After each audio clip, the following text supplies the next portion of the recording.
တအားဆိုချင်တဲ့သူတွေတစ်ချက်ကြည့်မယ်အခုကျွန်တော်မနိုင်တဲ့ကီးကိုမရမကဆိုလိုက်လို့အတန်ပျောက်သွားတယ်နော်ပုံမှန်ဆိုနေကြအမြင့်တန်နေတော့မနိုင်မရတော့ဘူးတဲ့ဘယ်လိုမျိုးလုပ်ရင်ပုံမှန်အတန်ပြန်ဖြစ်လာမလဲဟယ်ရီအမြဲတမ်းပြောတယ်နော်အဲ့ဒီအမြင့်တန်ကိစ္စအမြင့်တန်ဆိုနိုင်မှကျွန်တော်တို့ကပို့ပြီးအဆင့်မြင့်တာပို့ပြီး standard ရှိတာမဟုတ်ဘူးဟယ်ရီပြောပြမယ်နှိမ့်တန်ကိုလည်းတွားပြီးအထင်သေးလို့မရအောင် तू ကအမြင့်တန်မဆိုနိုင်လို့ရှင်းပြောရမယ်ဆိုရင် standard မရှိဘူးအဆင့်မရှိဘူးဒါလို့တွားတတ်မှတ်လို့မရဘူးကြည့်လိုက် sling တွေ high pitch တွေအရန်ကိုကောင်းတယ်နော်သူ့ရဲ့ဆန်နဲ့သူတွားနေတယ်တစ်ဖက်မှာ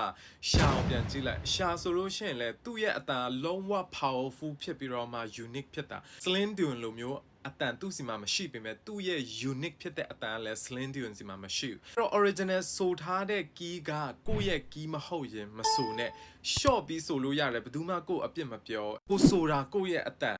ကသူ့အတန်နဲ့လည်းမတူဘူးเนาะအဲ့ဒါလေးသတိထားပေးရမယ်အားလုံးမှာကိုစီ unique ဖြစ်တဲ့အတန်ဆိုတာရှိပြီးသားပဲတော့ဒါလို့အတန်ပျောက်သွားတယ်ဆိုလို့ရှိရင် hero ကဘာလုပ်ရမလဲဆိုရင်ကိုယ့်ရဲ့အတန်ကိုအနားယူပေးရမယ်ပုံမှန်ဆိုနေကြအတန်ရအောင်ကိုပြန်မကျင့်တဲ့အောင်လောလောဆယ်ကိုအနားယူပေးရမယ်ဘာမှတချို့အဆိုတော်တွေလည်းရှိတယ်အတန်တလိုမျိုး damage ဖြစ်တဲ့အခါမှာတို့နစ်နဲ့ချီကိုအနားယူပေးရတယ်တချို့ဆိုရင်စကားတောင်ပြောလို့မရဘူးเนาะဒီဖုန်းကနေပဲမိသားစုဆိုလို့ရှိရင်လည်းအဲ့လို contact လုပ်ရတဲ့အဆင့်ထိရောက်သွားတဲ့သူတွေလည်းရှိတယ်ဆိုတော့တေချာအနားယူပေးဖို့လိုတယ်တကယ်လို့ရေရှည်မှာဒီလိုမျိုးဖြစ်နေတာအတန်လုံးဝပြန်မထွက်တာက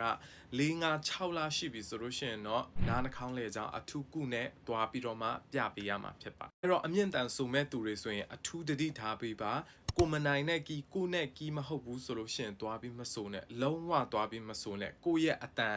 ရေရှည်မှာပျက်စီးသွားတတ်တယ်ဆုံးရှုံးသွားတတ်တယ်နော် spare ပတ်အပူမရှိဘူးကဲလို့ဒီဗီဒီယိုကကိုအတွက်အကျိုးရှိတယ်ဆိုလို့ရှိရင် comment မှာကိုကီပဲဆိုမယ်လို့ရေးလာခဲ့ပေးပါတချို့အမြင့်တန်အရန်ဆိုချင်တဲ့စူးစားတယ်မရမကဆိုနေတဲ့တငယ်ချင်းတွေသိရအောင်လဲတွားပြီး share ထားပေးလိုက်ပါဂီတနဲ့ပတ်သက်ပြီးတော့မှအဆိုအသီးနဲ့ပတ်သက်ပြီးတော့မှဒီထက်ထပ်ပြီးအသေးစိတ်သိရဖို့အတွက် Harry ကို follow မလုပ်ရသေးဘူးဆိုလို့ရှိရင် Harry ရဲ့ Facebook page YouTube channel နဲ့ဒီ TikTok account လေးကို follow လေးလုပ်သွားပေးပါကျေးဇူးတင်ပါတယ် Harry ဖြစ်ပါတယ်